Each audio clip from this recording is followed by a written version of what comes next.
Hey guys, how's it going? Today I want to show you how you can easily set up a drip system to your raised beds. It is worth every ounce of effort, time, and money to get them set up because it saves so much time, and plants really thrive on consistency. So the more consistent you can get with water, the better your plants will do. We're standing here in my vegetable garden right now. We've got 12 raised beds in here. What I want to do first is show you how to set up a system based on hooking it up to a faucet, which I think is what most people are doing. Our system is a little bit different, so I'll explain that afterward.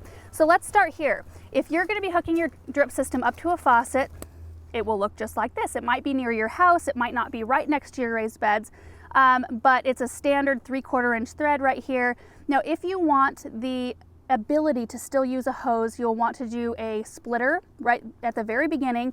That way you can have a hose going, which most of the time you'll keep off because your drip system will be on all the time. Like your faucet will be on, this side will be on.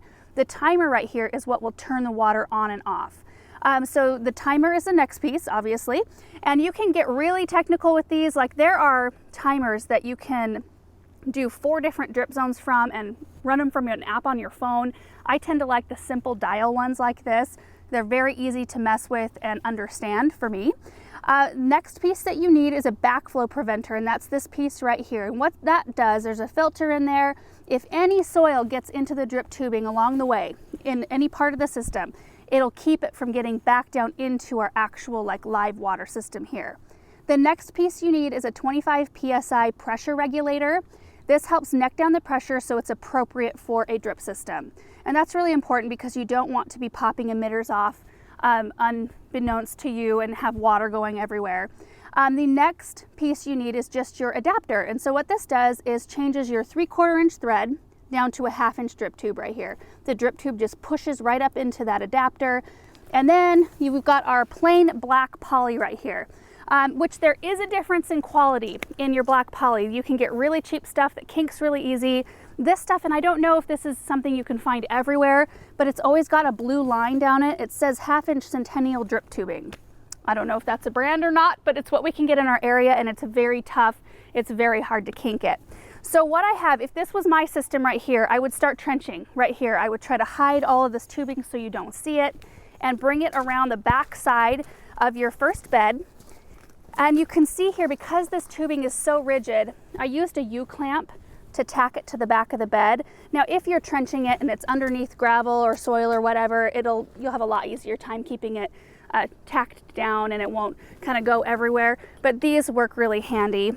And then we get to this spot here, and this is a 1/2 inch T-coupler.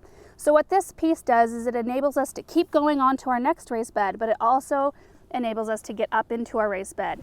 Then I put an elbow here and an elbow here and ran the water all the way to the end where I ended it. Now ignore this piece right here. This is my system and how ours is set up.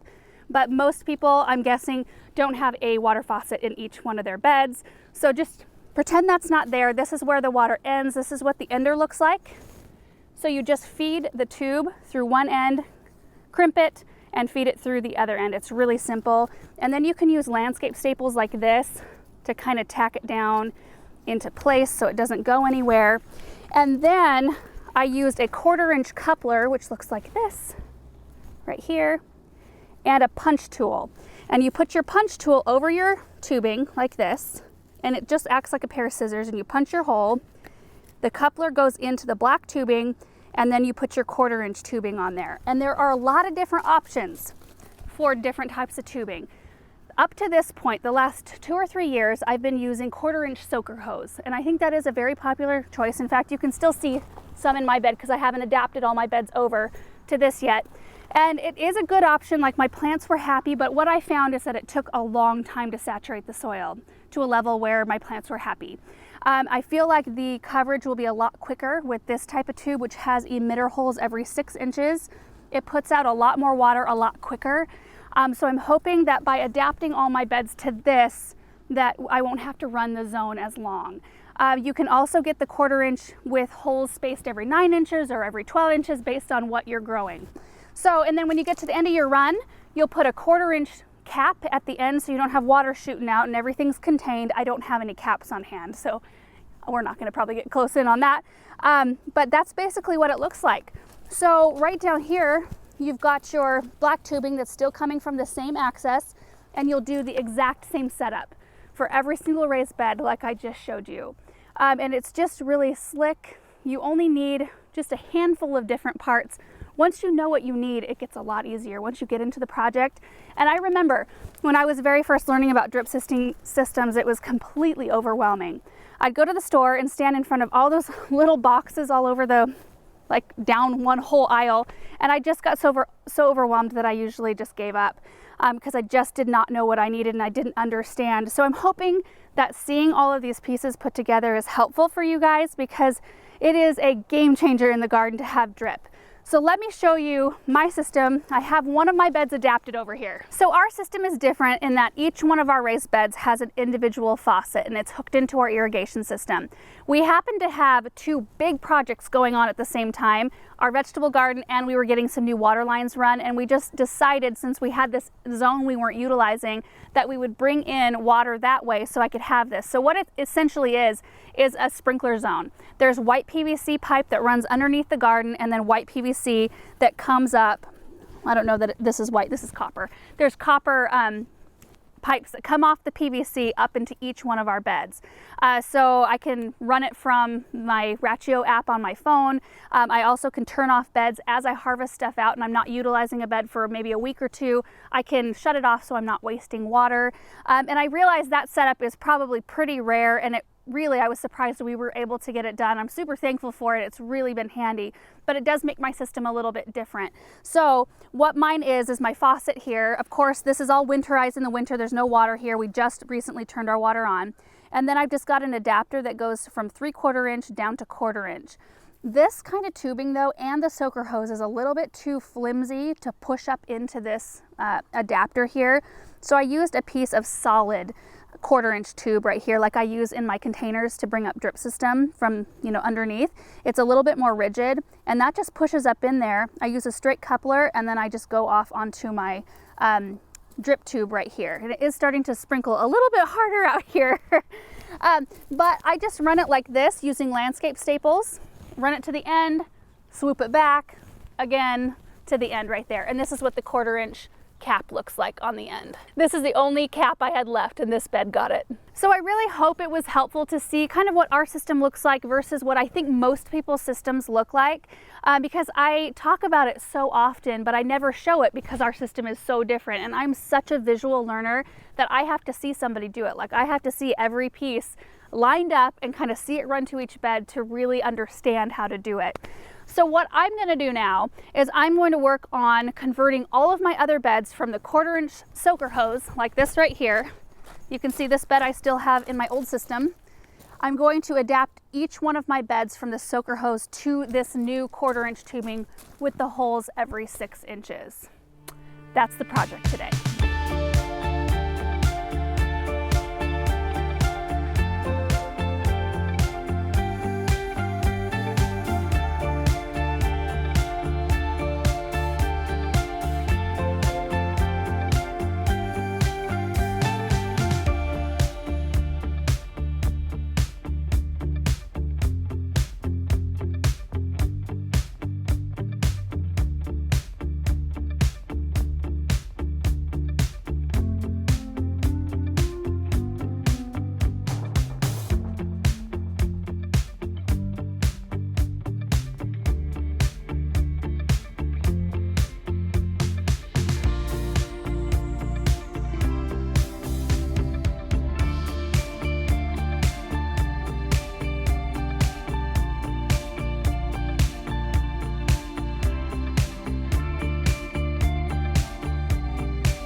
All right guys, I got them all done, and I basically ran the drip line the same in all the beds. I'm going to show you the L-shaped bed here in just a second, but I just want to show you how much I was left over with.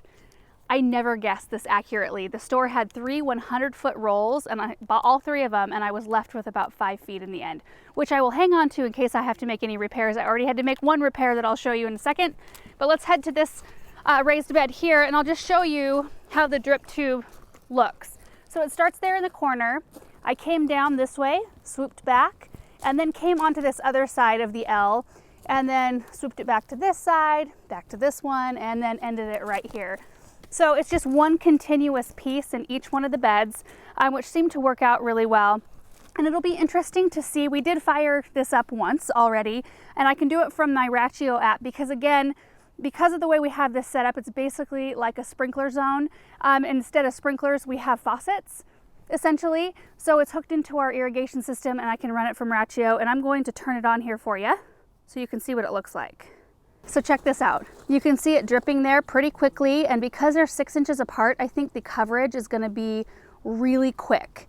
So it'll be interesting to see. I want to run it for like 30 minutes and then maybe 45 minutes just to see what the coverage is like, and then I can determine whether or not I can either just run the system for a really short amount of time or maybe even reduce the amount of drip in each one of the beds. In each one, I made sure that there was 4 runs.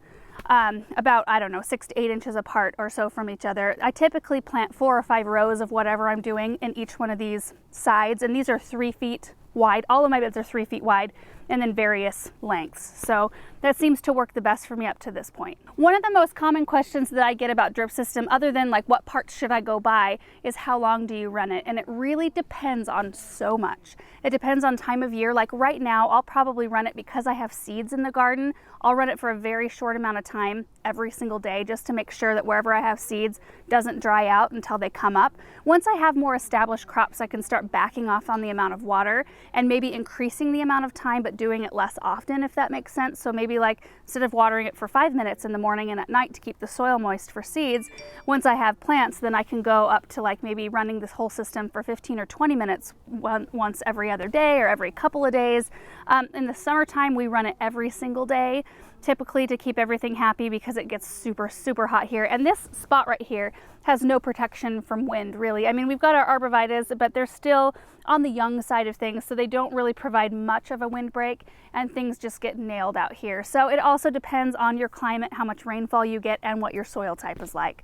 So it's just one of those things that you have to monitor, watch your plants, watch the soil, and over time you really do, you're able to read your plants and you're able to figure out what they need a little bit better. Unfortunately, I don't have a better answer for you than that, other than, you know, just start with something and adjust from there. So that's it, you guys. I hope this video is helpful, just seeing how easy it is to run drip to your raised beds. It's totally and absolutely worth doing it. So if it's something you've thought about, definitely I would give it a try. Thanks guys for watching, and we'll see you in the next one. Bye.